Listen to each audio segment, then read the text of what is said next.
गौर से देखिए इस मासूम चेहरे को, जिसके पीछे छिपा है एक शातिर दिमाग, फरीना अरशद। बांग्लादेश में पाकिस्तानी उच्चायोग का वो नाम है जिस पर आतंकवादियों को पनाह और पैसा देने का आरोप लगा है। आतंकवादी इद्रिस शेख के कबूलनामे ने बेशक फरीना को बेनकाब अब किया, लेकिन बांग्लादेश को पाकिस्तान उच्चायोग पर शक बहुत पहले से है। Has given a statement that he is being guided by a person of a second secretary working in Dhaka, Pakistan embassy. So that shows a good connection. We have also seen another, he was not a diplomat but Pakistani working in Pakistan embassy at Dhaka, who was engaged in fake currency trading, particularly the Indian currency. So whatever you are conceiving, so it has got some physical evidence. Bangladesh को पाकिस्तान की नीयत पर सबसे पहले शक तब हुआ जब इस्लाम कट्टरपंथियों ने लेखकों और ब्लॉग लिखने वालों को नास्तिक बताकर काटना शुरू किया। बांग्लादेश एक धर्मनिरपेक्ष राष्ट्र है। कहने को नागरिकों को यहाँ अभिव्यक्ति का अधिकार है। 16 करोड़ की आबादी के इस देश में 90% मुसलमान हैं। लिहाजा इस्लाम रोजमर्रा की जिंदगी का महत्वपूर्ण हिस्सा है। इस्लाम से इत्तफाक न रखने के लिए 5 बुद्धिजीवियों को इस साल कत्ल किया जा चुका है। फैजल अरफीन दीपोन अक्टूबर 2015, नीलॉय नील अगस्त 2015, अनंत बिजॉय दास मई 2015, वशिकुर रहमान मार्च 2015, अभिजीत रॉय फरवरी 2015। सेकुलर जो लेखक ब्लॉगर है उनके ऊपर हमला बढ़ रहा है, उनको गला कटकर हत्या कर रहा है।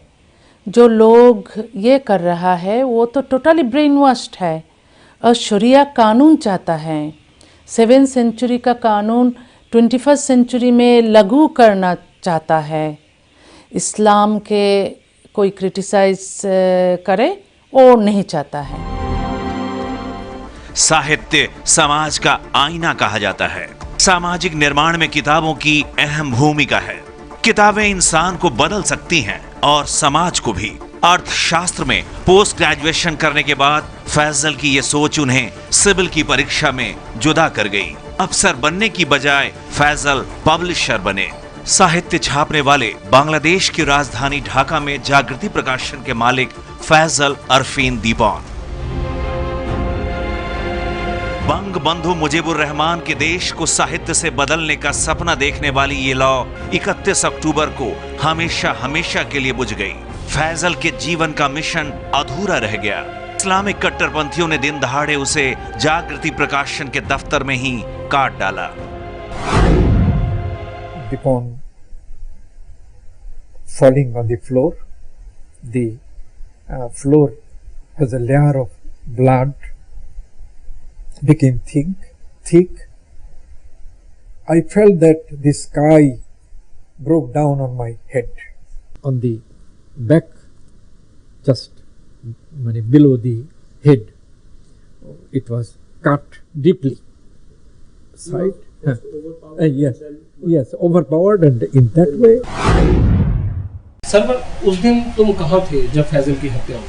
हमारा एक शोरूम है उधर उस साइड में, तो हम शोरूम में था। जिस दिन बाद असर के बाद ऐसा हुआ था, हम थोड़ा बाहर लिया था। उसके बाद भी सुना था इधर कुछ हत्या हो गया।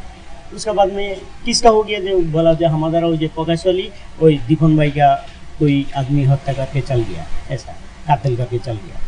बाद में हम लोग इधर आके देखा जो उधर दरजा बंद था और कुछ सिक्योरिटी था, उसको वो अंदर था, हम लोग देखा नहीं क्योंकि हम लोग को अंदर जाने नहीं दिया। ढाका की आजिज सुपरमार्केट में तीसरे माले पर यही है जागृति पब्लिकेशन का वो ऑफिस जहां पर फैजल की हत्या हुई थी।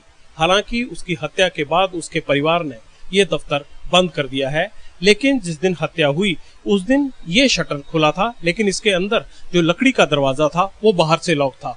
जबकि इस साइड का शटर बंद था। यानी अंदर जो लकड़ी के दरवाजे पर कांच लगा था वो इतने गहरे काले रंग का था कि अंदर कुछ भी दिखाई नहीं दे रहा था। घर से उसके पिता ने दूसरी चाबी मंगवाई और जब उस लकड़ी के दरवाजे को खोला गया तो अंदर लाश पड़ी थी और वो लाश थी उनके बेटे फैजल की। फैजल की पत्नी ढाका यूनिवर्सिटी के मेडिकल कॉलेज में फिजिशियन है। हक साहब खुद भी इसी यूनिवर्सिटी में बंगाली भाषा के मशहूर प्रोफेसर रहे हैं। बुढ़ापे में 43 साल के इकलौते बेटे को खोने का दर्द उनके दिल में लाजमी है, लेकिन देश को जगाने का जज्बा और जिम्मेदारियों का एहसास अब भी बाकी है।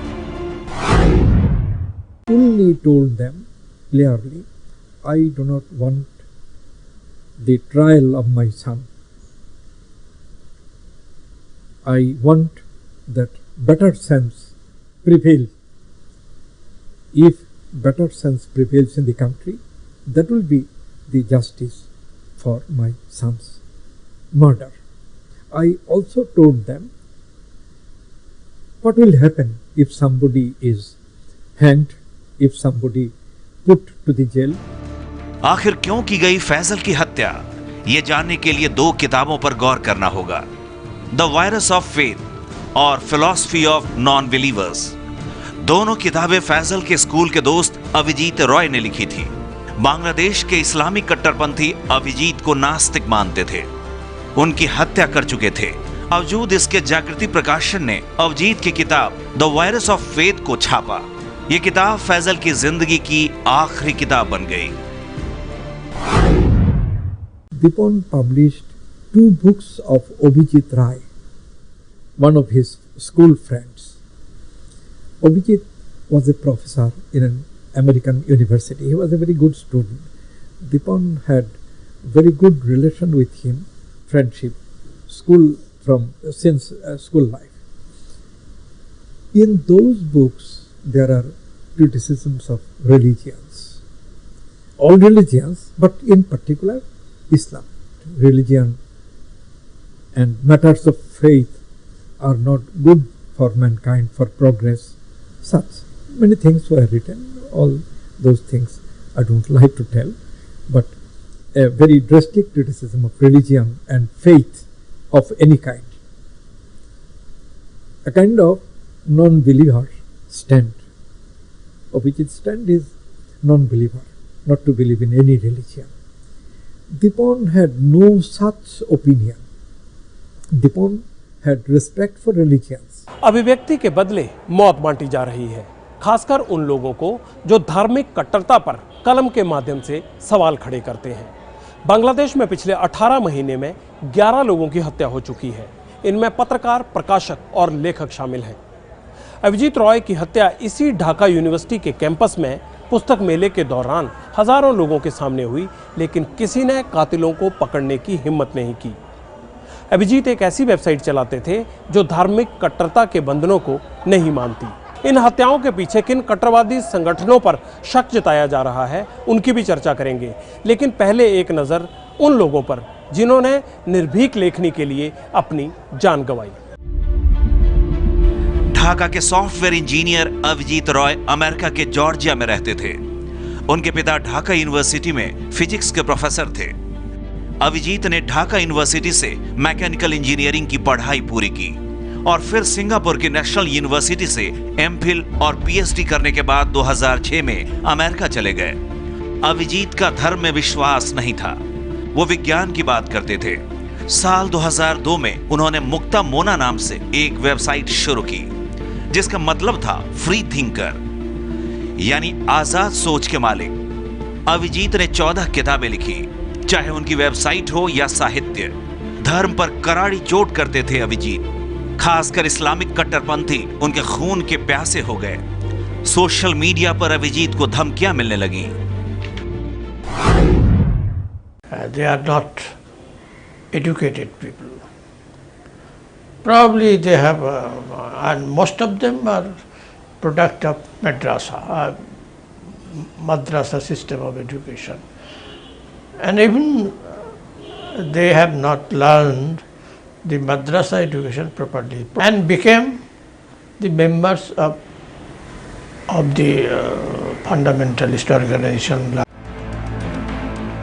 ढाका यूनिवर्सिटी में हर साल पुस्तक मेला होता है। नामचीन लेखकों के अलावा पढ़ने लिखने से जुड़ी हस्तियां इसमें शिरकत करती हैं। पिता के मना करने के बाद भी अभिजीत अमेरिका से पुस्तक मेला में शामिल होने के लिए फरवरी में ढाका आए। उनकी पत्नी राफिया भी साथ आई। फिर जो उनके साथ हुआ उसे देखकर ढाका ही नहीं पूरी दुनिया सन्न रह गई। You visit book mela, but come out of the book mela before sunset. The day he was killed, he stayed there around 8:30, and when he उन लोग जब बाहर आता है वो गेट में उनको खून किया around 8:30 or something. So this is very painful. This book is analysis of homosexuality in terms of scientific analysis, in terms of genetic theory, in terms of genes, etc., etc. Nothing wrong in it. पत्नी की आंखों के सामने अभिजीत को बुरी तरह काटा गया। अस्पताल पहुंचने तक उनकी मौत हो चुकी थी। पत्नी की जान तो बच गई, लेकिन उनके एक हाथ का अंगूठा नहीं रहा। They are professional terrorist outfit, that you can call them. They are trained to kill professionally because the weapons they used, where to hit, how to kill, how to ensure death, some sort of a training they received. Has any product of this madrasa system or this pandit produced any good economist of even in the national level? Has they produced any good physicist? Has they produced any good chemist? Has they produced any Islamic pandit? No. They have produced only fundamentalists, some fundamentalists, मूर्ख आदमी जो को सिखाया जो kill Abhijit और Abhijit type of man, you will be in the heaven. Bangladesh में आजाद मन से लिखना गुनाह है। मुस्लिम कट्टरपंथी इसे बर्दाश्त नहीं करते, इसलिए लेखकों और प्रकाशकों ही नहीं, ब्लॉगर्स को भी नास्तिक बताकर ऐसी मौत दी जा रही है कि शैतान की रूह भी कांप उठे। इसी साल 7 अगस्त को ब्लॉगर नीलॉय नील को ढाका में उनके फ्लैट में घुसकर काट दिया गया। नील पर छुरे से 14 वार किए गए। उनकी मौके पर ही मौत हो गई। जो प्रथम যে ছেলেটা ঘরে এসছে সে আমাকে মানে রিভলভার ঠেকিয়ে মানে আমাকে রিভলভার ঠেকাইছে। আমি রিভলভারটা ভয় পাইনি। তখন সে কি করলো মানে আমাকে ধাক্কা দিয়ে বেলকনিতে বের করে দিয়ে দরজা টান দিয়ে সিটকিরি মানে লক করে দিয়েছে। 7 अगस्त को अफगानिस्तान में हुए बम हमले पर नील ने यह पोस्ट दोपहर 12:50 पर भेजा था। अगले आधे घंटे में नील का मौत से सामना हो चुका था। नील को सोशल मीडिया पर धमकियां मिल रही थीं। पुलिस में रिपोर्ट लिखवाने गया तो हिफाजत की बजाय ढाका छोड़ने की सलाह मिली। মানে আমার কাছে অনেক সময় মনে হয় যে আমি এটা আমার দেশ, মানে আমি যদি বিদেশে চলে যাই ওটা তো আমার দেশ না, আমি তো রিফিউজি হয়ে আমি বাইরে থাকাটা আমার কাছে ভালো লাগে না। মানে এটা আমার দেশ, আবার মানে আমি আমার দেশে থেকে আমি প্রোটেস্ট করব। अभिजीत रॉय की हत्या के बाद ढाका में जबरदस्त विरोध प्रदर्शन हुए। ब्लॉगर वाशिकुर रहमान ने उस प्रदर्शन के बाद सोशल मीडिया पर लिखा #IM अभिजीत। अभिजीत की हत्या को 1 महीना ही गुजरा था। 30 मार्च को रहमान को ढाका में मौत के घाट उतार दिया गया। 12 मई को ऐसा ही ब्लॉगर अनंता बिजॉय दास के साथ भी हुआ।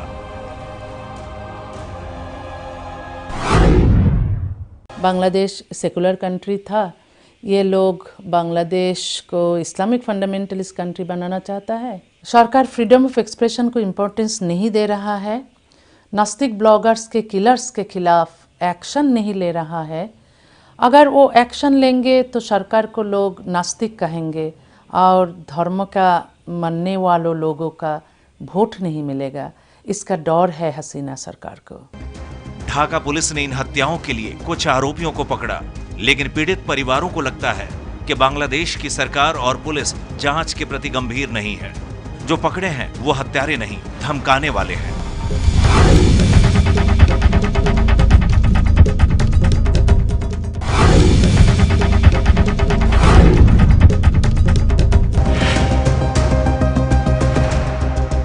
ब्लॉगर्स के कुछ लिखने से वाकई इस्लाम खतरे में है, या इस्लाम के नाम पर कट्टरपंथी आतंकवादी इन हत्याओं को अंजाम देकर बांग्लादेश की सियासत में आईएसआईएस और अलकायदा का खौफ पैदा कर रहे हैं? क्या है ढाका में पाकिस्तान का आतंकवादी कनेक्शन, और कैसे वो पड़ोसी मुल्क में आतंक के जालिम चेहरे को जिंदा कर भारत को डराने की साजिश रच रहे हैं? ढाका के आतंकी माहौल ने जो सवाल खड़े किए, उनमें पाकिस्तान के एंटी इंडिया प्लान की परतें खुलने लगी। Pakistan intelligence ISI, they are very active. It is seen to be active. So we have seen also the terrorist activities, rise of the terrorist activities and its diminishing activities has a big connection of the internal political dimensions. जमायतुल Mujahideen, हरकतुल जिहाद, हिजबुल तहरीर और आंसरुल Bangla team, ये वो 4 आतंकवादी संगठन हैं जो प्रतिबंध के बाद भी बांग्लादेश में आतंक फैला रहे हैं। पहले ये खुद को अलकायदा का फॉलोअर कहते थे, लेकिन अब आईएसआईएस के पिट्ठू हैं। Our terrorist organization, as we see it, it has been developed by particularly a political party who actually patronize it very much is Jamaat Islam. The first Bangladesh terrorist organization which we see, the Afghan returned Mujahids, they formed it under the banner of them. And thereafter we see number of organizations like JMB, we see Hizbut Tahrir, we see Ansarullah Bangla team. This is considered to be the splinters of those organizations. Whenever they fail in one task or they find that it's not we are not getting any headway, so they appear with another name. दुनिया के सबसे खतरनाक आतंकी संगठन IS का network Bangladesh में बड़ी तेजी से बढ़ रहा है। इसकी सबसे बड़ी वजह यह है कि जितनी दिलचस्पी आईएस को बांग्लादेश में है, उससे कहीं ज्यादा बांग्लादेश के कट्टरपंथी संगठनों को आईएस में। हालांकि सरकार ने इन कट्टरपंथी संगठनों पर प्रतिबंध लगा रखा है, बावजूद उसके वो बेरोक टोक इन घटनाओं को अंजाम दे रहे हैं। ना तो उन्हें सरकार का डर है और ना ही पुलिस और पब्लिक का। सवाल ये भी उठ रहा है कि अगर बांग्लादेश में आईएसआईएस के पैर जमाने का खतरा नहीं है, तो शेख हसीना सरकार ने आईएसआईएस के खिलाफ चलने वाले यूएस ऑपरेशन में शामिल होने का करार क्यों किया? एक तरफ पाकिस्तान और दूसरी तरफ बांग्लादेश, दोनों इस्लामिक देश हैं। आईएसआईएस अगर भारत से बदला लेना चाहता है, तो आतंकवादी गतिविधियों के लिए इन दोनों मुल्कों में न सिर्फ उसे इस्लामिक मॉड्यूल मिलेंगे, बल्कि भारत विरोधी भावनाओं को भड़काकर वो हमारे मुल्क के खिलाफ वहीं से जिहादी एजेंडा चलाएंगे। Probably it will be the most dangerous thing for the people of Bangladesh, for the state of Bangladesh. Not only for Bangladesh, also for India. Narendra Modi is repeatedly speaking against the armed Islamic fundamentalists. Bangladesh सरकार बार बार कह रही है कि पाकिस्तान उसकी धरती पर आतंकवाद को बढ़ावा दे रहा है, और भारत के लिए ये चिंता की बात इसलिए है क्योंकि पाकिस्तान मुस्लिम राष्ट्र होने के कारण बांग्लादेश को भारत के खिलाफ इस्तेमाल करना चाहता है, ताकि जम्मू कश्मीर सीमा के साथ साथ बांग्लादेश सीमा से भी भारत को घेरा जा सके। अगर इस समस्या का समाधान जल्दी नहीं ढूंढा गया, तो आईएस की गतिविधियां बांग्लादेश बॉर्डर से भारत में बढ़ना लाजमी है। कैमरामैन मनीष के साथ जगविंदर पटियाल, एबीपी न्यूज़, ढाका।